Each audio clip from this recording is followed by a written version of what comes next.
I'm 60, and I've chosen to embrace solitude.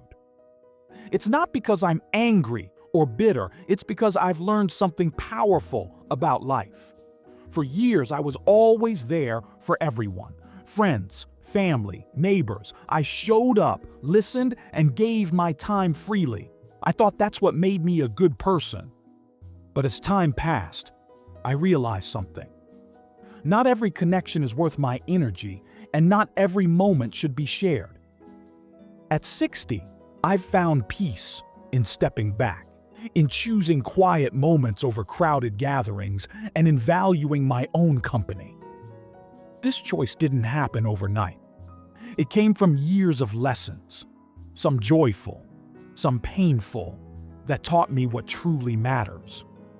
Time feels different now, more precious, like a gift I don't want to waste. Relationships have changed, and so have I. I've learned to let go of what drains me and hold on to what brings joy. Solitude, I've discovered, isn't loneliness. It's a space where I find clarity, gratitude, and even happiness. If you've ever felt the need to step back from the noise of life, or if you're wondering why you're drawn to quieter moments, you're not alone. In this video, I'll share the reasons behind my choice to embrace solitude at 60. We'll talk about why time feels more valuable, how relationships evolve, and why being alone can be a source of strength, not sadness. This is for anyone who's ever questioned if it's okay to prioritize their peace. So take a moment to like this video and subscribe to the channel. Let's explore together how embracing solitude can lead to a simpler, more fulfilling life. Here's my story. Let's get started. Before I begin, like and subscribe to the channel so that you can get more videos and updates. At 60, time feels more precious than ever. When we were young, it seemed like we had forever ahead of us. We could spend hours on small talk, go to parties we didn't enjoy, or help others without thinking twice. But now, at this age, I see things differently. Time isn't endless anymore.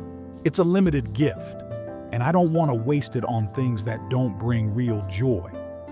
This change comes from wisdom, not fear. It helps me live with more purpose every day. Every moment now carries deeper weight. A simple sunrise watching from my window feels like a special treat.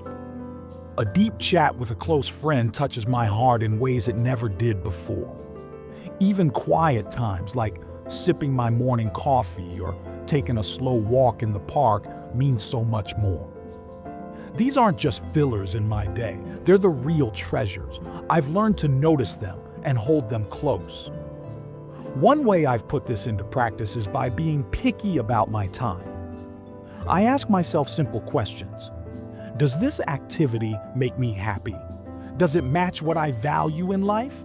If not, I say no without guilt. For example, I used to go to every family event or neighbor meetup, even if I felt tired. Now I choose a peaceful morning walk alone instead.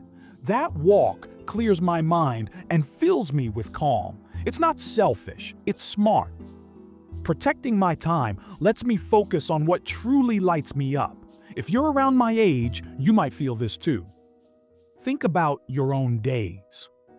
What moments do you treasure most? How can you guard your time better? Start small. Say no to one thing that drains you this week. You'll see how your life starts to feel richer and more peaceful. Time isn't about how many years are left. It's about making each one count with joy and meaning. At 60, I've learned that relationships change, just like we do. When I was younger, I thought every friendship or family tie was meant to last forever. I put in so much effort, remembering birthdays, going to every event, calling to check in, even when I was exhausted. I believe being there for everyone made me a good person. But over time, I saw that not all relationships are equal. Some lift you up, while others pull you down. Accepting this wasn't easy, but it's been one of the most freeing lessons of my life. I used to feel guilty letting go of people. For example, I had a friend I'd known since my 20s. We shared great memories, but over the years, our talks became one-sided. I was always listening, always giving, but I got little back. It drained me. At first, I thought I was failing her by pulling back, but then I realized it's okay to let go. People grow in different directions. That friend shaped my life, and I'm grateful for our past, but we don't fit anymore. Letting go wasn't about anger. It was about honoring who I am now. Now, I focus on relationships that feel balanced. I treasure the few friends and family who truly get me. We don't need to talk every day, but when we do, it's real. Like my sister, we can sit over tea, laugh, and share what's in our hearts without pretending. These connections are deep and easy. They don't take energy, they give it. By letting go of draining relationships, I've made space for ones that make my life richer. It's not about having a big circle, it's about having a meaningful one. If you're feeling this shift too, don't be afraid to let go. Think about the people in your life.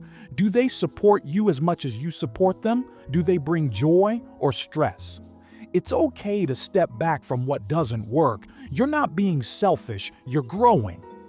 Those old connections were part of your story and they helped make you who you are.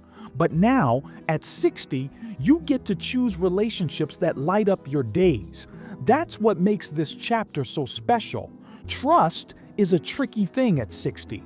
When I was younger, I gave it freely. I believe most people had good hearts and meant well. I'd share my time, my feelings, even my dreams without holding back. But life has a way of teaching hard lessons.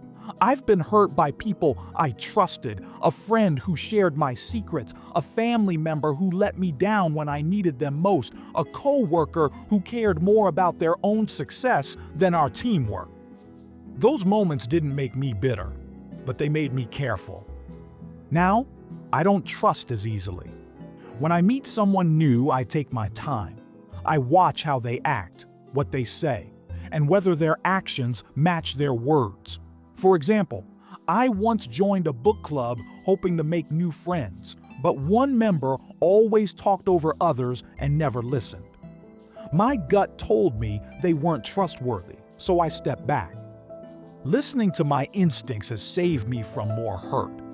It's not about being cold, it's about protecting my peace. That said, trust isn't gone for good. I still find it in small, beautiful ways, like my neighbor who brought me soup when I was sick, or a stranger who helped me carry groceries.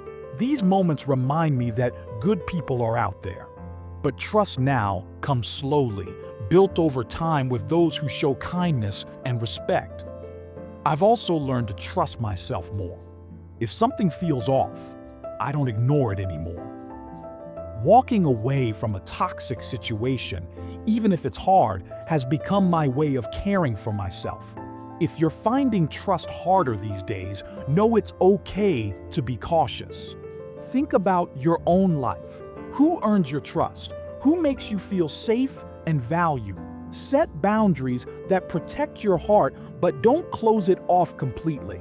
Trust is still possible, just wiser now. At 60, it's about choosing people who show they're worth it. That balance, guarding your trust while staying open to kindness, is what makes relationships meaningful in this stage of life. At 60, the world feels faster and less connected. Years ago, neighbors were friends, sharing stories over coffee. Family time was easy and warm. Now, everyone's busy, rushing through life with phones buzzing.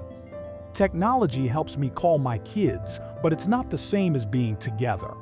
The noise of news and notifications drowns out real moments. I crave simplicity now. I skip the rush and focus on what feels true, like a quiet walk or a deep talk with a friend. If you feel this too, try turning off your phone for an hour. Find peace in the simple things that matter. Solitude isn't loneliness. It's a choice for peace. At 60, I love quiet moments, like reading by the window or watching stars. These times help me think clearly, feel grateful, and let go of past regrets, like wishing I'd worked less. Solitude makes my connection stronger because I'm present with loved ones. If you fear being alone, try a short walk by yourself. Solitude isn't empty, it's a gift of clarity and joy. Embrace it to find what makes you feel alive. At 60, I avoid some people to protect my peace. I used to say yes to everyone, friends, neighbors, anyone who needed me, but it left me tired, especially when people took my time for granted. Now, I'm careful about who I let in. I skip negative folks who gossip or drain my energy, like a coworker who always complained. Instead, I choose a few close relationships that feel warm and mutual, like coffee with my son that leaves me smiling. Saying no isn't selfish, it's self-care. I focus on connections that bring joy, not stress. If you feel stretched thin, try stepping back from one draining person. You'll feel lighter, choosing peace over pressure. I used to think I was alone in wanting less social noise, but I'm not. Many people my age feel the same. We're done chasing big crowds or pleasing everyone. A friend told me she skips loud family events now and loves quiet dinners with her kids instead. It's a relief to hear others are choosing quality over quantity too. This shift isn't about pushing people away, it's about valuing yourself. If you're pulling back from what doesn't matter, you're growing, not isolating. Talk to someone your age. You'll likely find they're on this path too. It's a shared journey toward peace. Life at 60 is about being true to myself. I don't need to prove anything anymore. I find joy in small moments, morning sunlight, a chat with a friend, or planting flowers. Reflecting on my past, I'm grateful for every lesson, like how hard times taught me strength. Looking forward, I'm excited for new hobbies or quiet days. This stage brings freedom to say no to stress and yes to what sparks joy. If you're here too, try one thing that makes you happy this week. Life shines in these simple, authentic moments. At 60, choosing solitude isn't about shutting out the world, it's about finding peace and living with purpose. I've learned to let go of stress, toxic ties, and the need to please everyone. Now, I cherish quiet moments, real connections, and the joy of being true to myself. Life's richness comes from quality, not quantity, whether it's a heartfelt talk or a calm morning alone. This journey taught me to value what matters. If you're feeling this shift too, you're not alone. It's okay to choose yourself and your peace. What's one thing you could let go of to make space for joy? How do you find calm in your busy days?